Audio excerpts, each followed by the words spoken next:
Hello beautiful people! Welcome back to my vlog.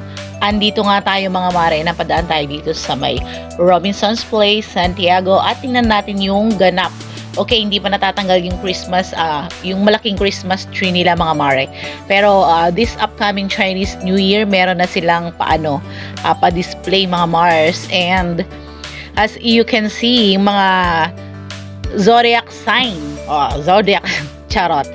Mga zodiac sign. Ano bang zodiac sign mo, mare? Sa akin kasi, ahas. Charot. Ahas talaga, snake.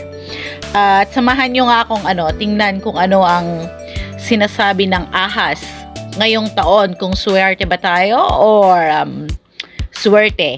Yun lang pagpipilihan natin mga Mars. Swerte. Okay? Swerte na tayo kasi may baby number 2 na tayo mga mare. Ayan na nga, pumunta tayo dito sa Robinson's Place mga Mars para i-check natin yung pag-ibig natin kung pwede na ba tayong mag-loan kasi last year hindi pa tayo pwedeng mag-loan. And nandito nga tayo mga Mars. Chinek natin, tiningnan natin, and may nasagap akong chismis na makakatulong din sa inyo mga Mars. Okay?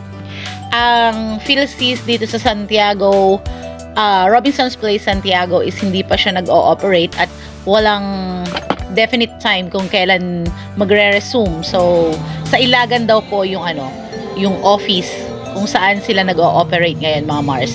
Kasi marami pa rin nagtatanong kung saan. Sa Ilagan mga mare ang PhilSys ngayon, wala sa Santiago City. Okay? Sana makatulong naman yung konting information natin yung mga pagkamarites natin ng konti.